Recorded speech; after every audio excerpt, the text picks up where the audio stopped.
She stayed quiet when he followed her, stayed calm when he pulled her over, but the day he humiliated her in front of everyone, that's when her father came home. It happened in the hallway between third and fourth period, right in front of everyone. Jordan Banks was walking with her binder hugged tight against her chest, head down, moving quick like she always did. She wasn't shy, just focused. 17, with early acceptance letters already sitting in her inbox. Valedictorian bound, no drama, no noise. Just her books, and her plans. But that Wednesday, everything changed. Officer Bradley Keene, the town cop assigned to work security at Melrose High in southern Arkansas, was standing near the cafeteria doors. He had his thumb tucked under his duty belt like he owned the place. A few students were around him, laughing at something he said. Jordan didn't look at him. She never did. As she passed, he stepped forward, too close. He said loud enough for others to hear, "You watching where you're going, young lady?" Jordan stopped, confused. I'm sorry?" she asked, startled. Keene smirked. Then, almost casually, he tilted a bottle of water forward. His hand bumped hers. The bottle slipped. Or maybe it didn't. Either way, the cold water splashed straight onto the front of her shirt. She gasped. Papers dropped. The hallway erupted. Keene's tone didn't change. "Oops. Guess someone's clumsy today." The words cut sharper than the water. Jordan stood there, soaked, the laughter around her crawling under her skin like fire ants. Her shirt stuck to her body. Her hair was dripping. Her face was burning. She didn't say anything. She didn't even look at him. She just picked up her papers, turned, and walked away. But that look in her eyes, that wasn't just humiliation. It was confusion and fear.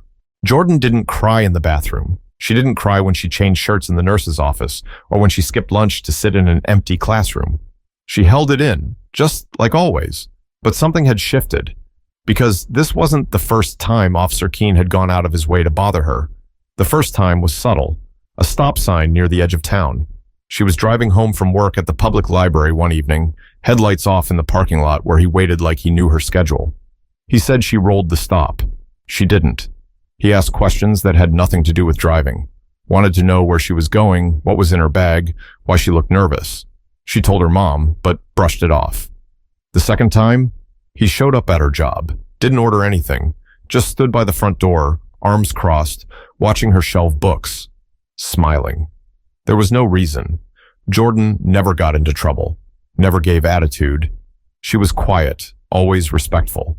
So she started asking herself the question no teenager should ever have to ask: why me? The answer came in whispers and glances. Tyler Keene, same school, same year, son of the cop. They shared AP history and nothing else, except a debate they'd had in class 2 months earlier. Jordan had made a solid argument about systemic inequality. Tyler didn't like being corrected, especially not by a girl who looked like her. That day, she'd won. The class clapped, his jaw clenched. It wasn't just that debate, though. Tyler used to be top of the class. Now he was second. Jordan took that spot. He was used to people laughing at his jokes. Then the star point guard, Malik, started walking Jordan to class, and that's when things got weird. She'd catch him staring, whispering to friends when she walked by, posting cryptic stuff online. And then his dad, Officer Keene, started showing up everywhere. What Jordan didn't know was this. Tyler had told his father she was disrespectful, that she'd started stuff, that she was always talking back. He twisted moments into stories, left out details, painted himself as the victim. And Officer Keene, he believed him, no questions asked. But Jordan still didn't know the full story. All she knew was things were getting worse. By Friday, Jordan couldn't pretend anymore. She walked through school like a shadow, quiet, tight-lipped, shoulders pulled in, eyes down. Everyone had seen the hallway incident. Some had laughed, most stayed silent. And even though no one said it out loud, she could feel the shift. The air changed when she walked into a room. The looks, the whispers, the pity. She hated the pity most of all. During lunch, she sat in the back corner of the library, pretending to study. Her hands wouldn't stop shaking. Every time someone walked by the glass windows, her heart jumped. When the librarian asked if she was okay, she nodded. Of course she nodded, but something cracked that afternoon. Mr. Reynolds, her U.S. government teacher, caught her after class. He was young, early 30s, and one of the few teachers who actually listened. He'd been there the day of the debate, saw what Tyler had said, saw the shift afterward, saw her change. "Jordan," he said gently, standing in the doorway. "Wait a sec." She paused, clutching her binder like it could shield her from everything. "You sure everything's all right?" She hesitated. "I'm fine."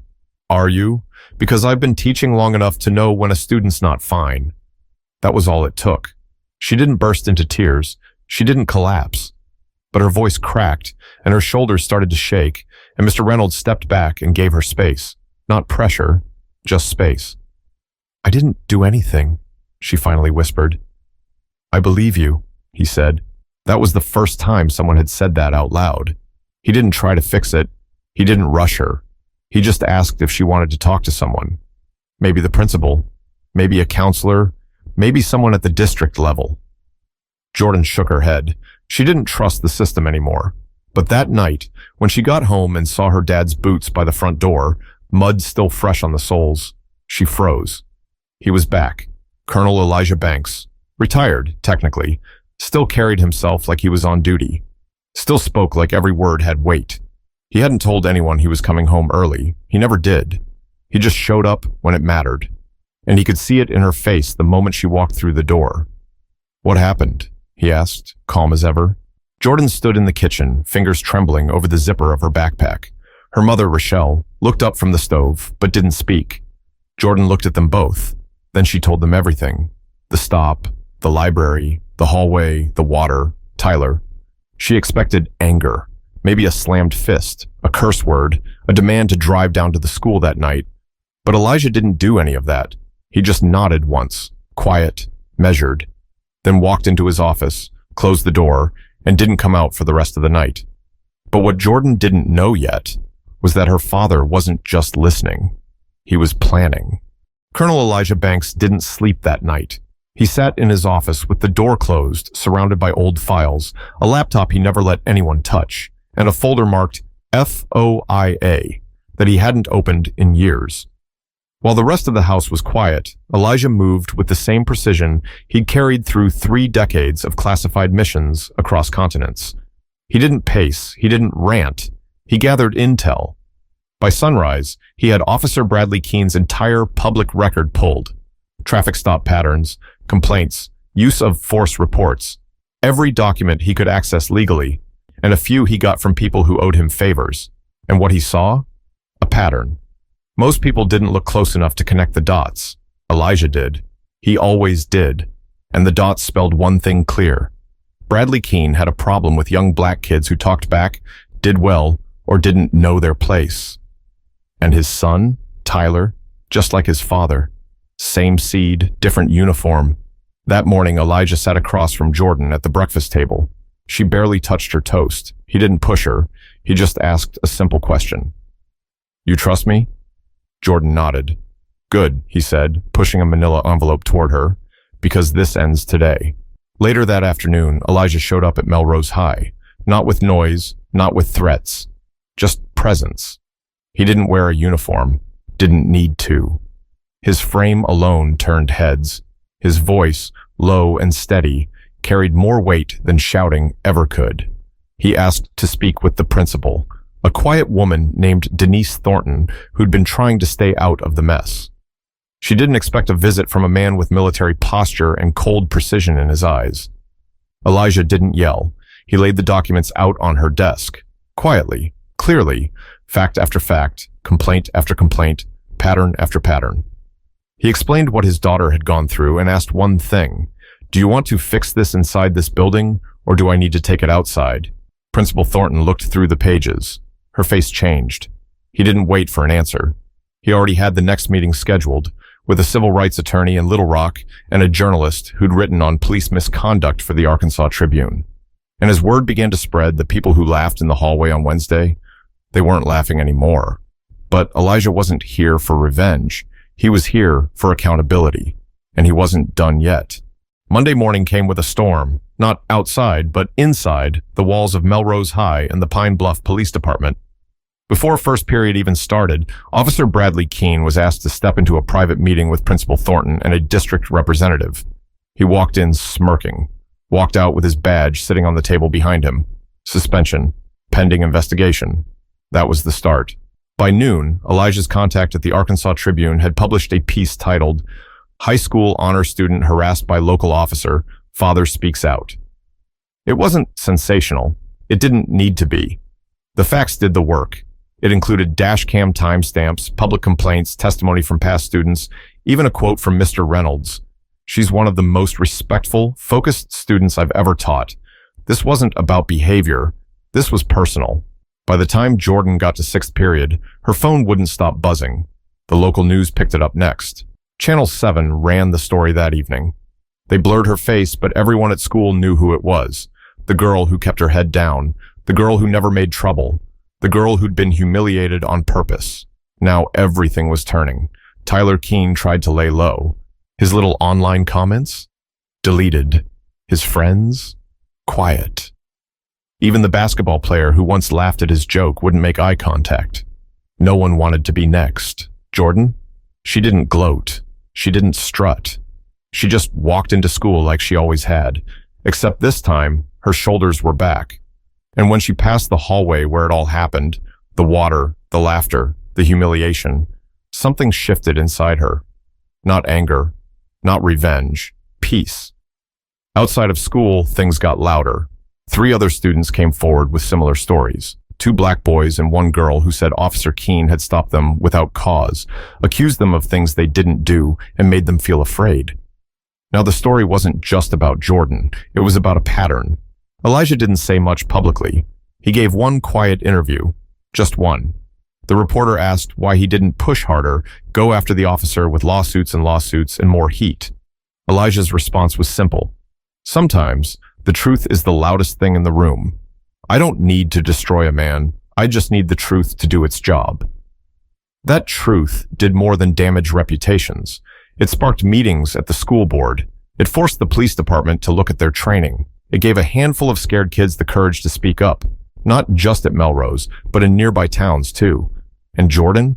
She got invited to speak at a student leadership summit in Fayetteville, talked about dignity, fear, and what it feels like when the people in charge forget you're still a kid. She ended her speech with a line that didn't come from a speechwriter or a teacher. It came from her dad. Silence isn't always weakness. Sometimes it's the moment before the truth walks into the room. But even after all that, one final moment was still coming, and it wouldn't involve reporters, principals, or news cameras. It would just be a conversation, face to face. It was a week later, no cameras, no microphones, no audience, just a small room inside the district office, neutral walls, foldable chairs, a clock ticking too loud. Jordan sat across from Bradley Keene, who now looked nothing like the man who poured water on a teenage girl in front of a crowd. No badge, no uniform, just a man sitting stiff in a chair, avoiding her eyes. He didn't want to be there. That much was obvious, but the district insisted. Some kind of mediated meeting. Restorative dialogue, they called it. Jordan hadn't wanted it either, not at first, but her dad had asked her one simple question. Do you want him to hear you, or just hear about you? So she showed up. The mediator opened the meeting, explained how it would go, then stepped back and let silence do what it does. It was Jordan who spoke first. You humiliated me, she said, looking him straight in the eye.